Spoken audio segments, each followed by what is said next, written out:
April 30th, 1945. Neukölln District, southeast Berlin.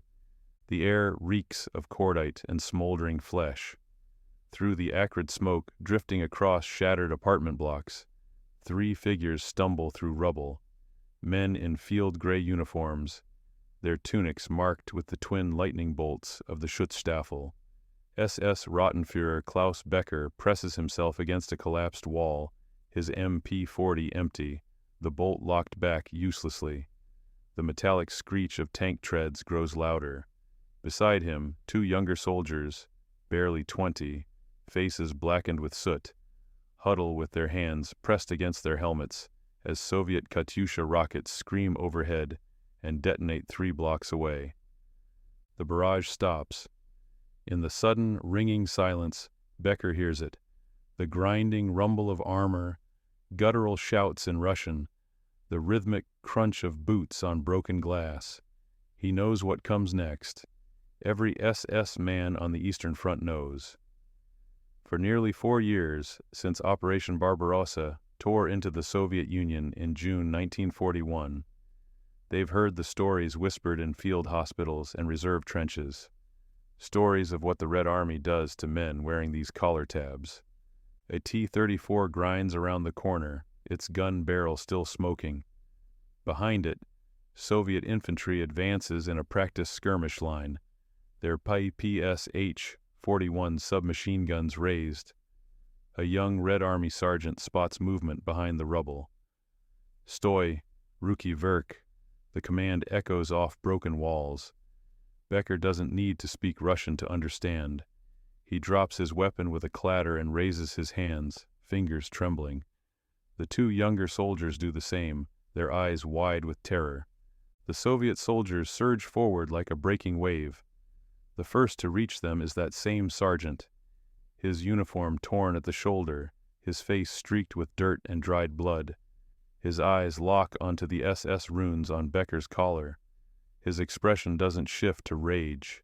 It hardens into something colder, recognition. He barks to his comrades, and within seconds, Becker and his men are encircled by a dozen Red Army soldiers, several bearing fresh bandages, one limping on a makeshift crutch. What happens in the next 4 minutes follows a pattern that thousands of SS men experienced across the collapsing Reich, though the severity varied widely depending on which Soviet units captured them. There is no formal arrest, no reading of charges under the Geneva Convention. A rifle butt slams into Becker's solar plexus, folding him in half. Another blow, a stunning crack, catches him across the jaw. He tastes copper, feels teeth shift in their sockets. The younger soldiers scream as they're hammered to the ground. One tries to shield his head. A Soviet soldier wearing a medal for the defense of Stalingrad kicks him in the ribs until something snaps audibly, like green wood breaking. This is not warfare. This is not even military procedure as defined by international law. This is deeply, viscerally personal.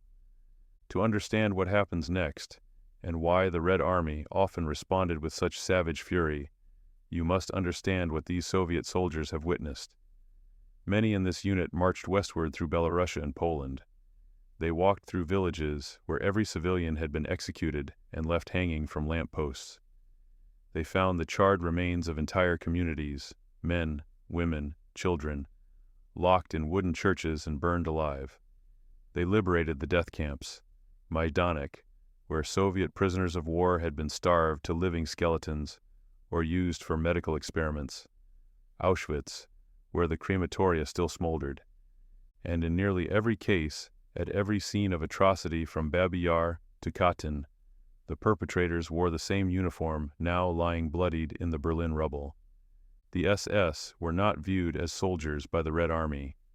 Soviet military doctrine, reinforced by Stalin's directives and NKVD propaganda, classified them as Hitlerite butchers, ideological fanatics who had transformed warfare into systematic genocide. They were 2-legged beasts, fascist vermin, but the hatred needed no propaganda to sustain it. It was earned through 4 years of scorched earth, mass executions, and the deliberate starvation of over 3 million Soviet POWs in German captivity, more than half of all Soviet prisoners taken. During the final months of the war, SS men faced immediate and brutal treatment upon capture. While systematic documentation is incomplete, survivor testimonies and military records indicate that summary executions did occur, though at rates that remain disputed by historians. Some SS prisoners were shot beside the positions where they'd surrendered, or beaten to death in collapsed trenches. Others, like Becker, were beaten until they could barely stand, then dragged toward the rear, not to safety, not to standard prisoner-of-war compounds, but to something far worse. As Becker is hauled to his feet, blood streaming from his nose and mouth, a Soviet officer arrives on a motorcycle, a captain from SMERSH, the Counterintelligence Directorate, whose Russian acronym means Death to Spies. The captain examines Becker's soldbook paybook, notes the SS unit designation, and nods slowly. He issues orders in clipped Russian. The sergeant grins without warmth. Becker is thrown into a captured German Opel Blitz truck with 40 other prisoners. Most are Wehrmacht, regular army soldiers whose faces show relief at having survived. But 6 wear SS uniforms. The Wehrmacht soldiers instinctively press away from them, as if the SS men carry a contagion. In a sense, they do. They carry a death sentence. The truck lurches eastward for 4 hours, moving against the endless tide of Soviet units still pushing into Berlin's center. Becker drifts between consciousness and oblivion, each pothole sending fresh agony through his cracked ribs. When the truck finally grinds to a halt, he's dragged out into a muddy courtyard surrounded by half-destroyed factory buildings. Welcome signs in Russian and German announce this as Filtration Point 247B, one of hundreds established by SMERSH and the NKVD to process the flood of captured Germans. The separation happens immediately, efficiently, with practiced speed. Wehrmacht soldiers are pushed toward one building, many exhaling in relief. The SS men, Becker and 5 others, are shoved toward a separate structure, its windows covered with steel bars. The division is quick because the Soviets have been refining this process for months as they've driven westward through Poland and into Germany. Inside, Becker stands in a bare concrete room lit by a single bulb hanging from a frayed cord. Behind a wooden table sits an NKVD interrogator, Major Sokolov, his uniform crisp despite the chaos outside, his collar tabs showing he's a veteran of the security apparatus. An interpreter, a German communist who fled to the Soviet Union in 1933, stands beside him. 2 guards with PPSH submachine guns flank the door. The interrogation begins with a single question, delivered in German. Full name, rank, and unit. Klaus Becker, SS Rottenführer, 11. SS Freiwilligen Panzergrenadier, Division Nordland. There's no point lying. His paybook documents everything. Some SS men tried to hide their affiliation, tearing off insignia, claiming to be Wehrmacht, but Soviet intelligence knew what to look for. Some checked for the blood group tattoo on the inner left arm, a practice that had been inconsistently applied to SS members, and which many had already burned or cut away by 1945, limiting its reliability as an identifier. Sokolov writes this down without expression, his pen scratching across paper. Then comes the second question. Describe your duties and operations from 1941 to present. This is the dangerous moment. Becker served primarily as a squad leader in combat operations. He wasn't an Einsatzgruppen executioner or a concentration camp guard. But in the Soviet system of justice, if it can be called that, such distinctions mattered less than one might hope. In August 1946, the International Military Tribunal at Nuremberg would declare the entire SS a criminal organization. But here in May 1945, the Soviets have already reached that conclusion. For them, membership alone often constituted guilt. Infantry squad leader, frontline combat service, Becker answers carefully. Norway, then Eastern Front from 1943. Sokolov's pen pauses. Only combat operations. No anti-partisan actions. No reprisal operations against civilians. No executions of prisoners or commissars. Becker hesitates. He thinks of a village near Narva in 1944, where his company participated in anti-partisan sweeps. He remembers the barn, the dozen villagers accused of aiding partisans, the orders from his company commander. He remembers looking away while other men pulled the triggers. He says nothing. Sokolov interprets the silence with the skill of a man who has conducted hundreds of these interrogations. He makes another note, then looks up. You will be transported to a transit camp for further investigation and trial. If you provide full cooperation and confession, the tribunal may show leniency. The word tribunal would suggest legal proceedings, but Becker understands the reality. There will be no defense counsel, no presumption of innocence, no meaningful due process. For SS men, the verdict has already been rendered. The only question is the sentence, 25 years of hard labor or death. Over the next 5 weeks, Becker passes through a succession of transit camps, each one worse than the last. The first is a former Wehrmacht barracks, where 2,000 prisoners sleep on bare concrete floors and receive 1 meal per day, a watery soup of cabbage and potato peels, sometimes with fish heads floating in it, and 300 grams of black bread. Men die nightly from untreated wounds, typhus, dysentery, or simple despair. The SS men are segregated in the worst barracks, given the smallest rations and made to perform the most humiliating labor, emptying latrines, burying the dead in mass graves. Soviet guards make sport of them. One particularly cruel sergeant forces SS prisoners to crawl through mud while reciting "I am a fascist war criminal" in Russian. Those who refuse are beaten. Those who comply are beaten anyway. July 1945. Cattle car, somewhere in the Ural Mountains. The train journey to the Gulag takes 14 days. Becker and 70 other SS prisoners are packed into a freight car designed for 40 cattle, with 1 bucket for waste and no room to lie down. The summer heat turns the car into an oven. 5 men die during the journey, 2 from dysentery, 3 from what the survivors simply call giving up. Their bodies remain in the car until the train reaches its destination. No one alerts the guards. Past experience has taught them that reporting deaths only brings beatings for causing trouble. When the doors finally screech open, Becker stumbles out into startling cold despite it being July. Before him stretches an alien landscape. Wooden barracks arranged in precise rows, surrounded by 3 layers of barbed wire and watchtowers manned by guards with searchlights and machine guns. In the distance, the Ural Mountains rise like jagged teeth against a gray sky.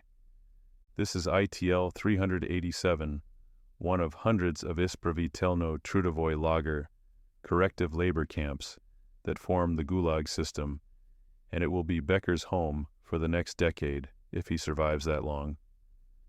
Of the approximately 3 million German prisoners taken by Soviet forces during the war, estimates suggest that between 15 and 35% died in captivity, with the rate varying significantly depending on when and where they were captured, and whether they were regular Wehrmacht or SS. The final months of the war saw the highest mortality rates. The camp commandant, a stocky major with a limp from Stalingrad, addresses the new arrivals with brutal simplicity. You are fascist war criminals.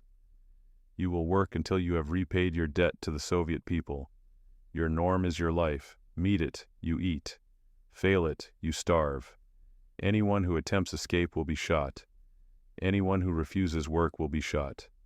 Anyone who sabotages equipment will be shot. Are there questions? There are no questions. The work is timber harvesting in the endless Siberian taiga. Each day, Becker and 200 fellow prisoners are marched 8 kilometers into the forest, given rusty two-man saws and dull axes, and assigned quotas that require cutting and processing 4.5 cubic meters of timber per man. Meeting this quota on a diet of 700 grams of bread and thin soup is nearly impossible. Those who fall short receive reduced rations, a death spiral, since inadequate food makes the next day's work even harder. The camp operates on cold mathematics. Extract maximum labor while expending minimum resources on prisoner survival. SS men face additional hardships within this already brutal system. They're classified as Article 58 prisoners, especially dangerous state criminals, and subjected to harsher discipline, worse barracks assignments, and systematic harassment. When fights break out between prisoners, and they do frequently over bread rations or simply from fraying nerves, guards often allow other inmates to attack SS men without intervention. Some nights, Becker wakes to find a sharpened spoon pressed against his throat by a Soviet political prisoner whose village was destroyed by German forces. Yet some SS men survive through a combination of luck, will, and adaptation. Becker is one of them. He survives by keeping his head down, never complaining, never drawing attention. He survives by sharing the occasional extra bread he receives from a Ukrainian guard named Petrov, whose 2 brothers died fighting for the Vlasov army, Soviet citizens who joined the Germans, and who feels a strange, conflicted kinship with the defeated. He survives by forgetting who he was, SS Rottenführer Klaus Becker, and becoming simply a number, prisoner 18,473, Timber Brigade 6, ITL 387. The seasons blur together, summers of mosquitoes and endless daylight, winters where the temperature drops to -40 and exposed skin freezes in minutes. Becker loses 3 fingers to frostbite during the winter of 1948. He loses 50 pounds. He loses count of the dead, the men who simply lie down in the snow during the march to the forest and don't get up, the men who slip from the timber platform and are crushed, the men who develop tuberculosis in the unheated barracks and cough themselves to death over weeks. It's worth noting that while German POWs suffered terribly, many Soviet citizens who had been held in German camps faced their own brutal fate. Returning Soviet POWs were often viewed with suspicion by Stalin's regime, accused of collaboration or cowardice. Many were interrogated, imprisoned, or sent to their own Gulag camps. The cycle of suffering extended far beyond the battlefield. October 1955, Frankfurt am Main, West Germany. 10 years and 3 months after his capture, Klaus Becker steps off a repatriation train in his hometown. He's 58 pounds lighter than he was in 1945. His hands are a road map of scars from frostbite, saw accidents, and beatings. 3 fingers are missing from his left hand. His teeth, those that remain, are loose in his gums from years of scurvy. He looks 20 years older than his actual age of 42. Of the 70 SS men who arrived at ITL 387 in July 1945, 11 survived to be released in the mass repatriation of 1955. The others died, some in the camps, some in the transit points. Some simply disappeared into the vast Soviet bureaucracy of death. Becker never speaks about what happened in those camps. When journalists from Der Spiegel try to interview him about his experiences, he refuses. When his children ask, years later, where he was after the war, he tells them he was a prisoner in Russia, nothing more. The SS runes that once marked his collar were stripped from his uniform in a Soviet filtration camp in May 1945, but he carries other marks. Scars that won't heal, nightmares that won't fade, the phantom pain of missing fingers. This narrative, though centered on a composite character, reflects documented experiences of thousands of German prisoners, particularly SS members, in Soviet captivity. It's a story of calculated vengeance meeting systematic brutality, an organization that committed unspeakable atrocities, confronting an army that had suffered those atrocities and was determined to exact a terrible price. The treatment of prisoners on both sides revealed how total war corrupts all it touches, creating cycles of dehumanization and revenge that continued long after the guns fell silent. This is a story with no heroes, only victims and survivors of a conflict that had long ago abandoned any pretense of humanity. It's a reminder that war's end is not the end of suffering, and that some uniforms, some choices, carry a weight that can never be fully shed, a debt that can never be fully repaid. The last sound Becker hears as he walks away from the Frankfurt train station is the whistle of a departing locomotive, a sound that will haunt his dreams for the rest of his life, a sound forever associated with cattle cars, with cold, with the endless forests of the Urals where so many men wearing lightning bolts never returned.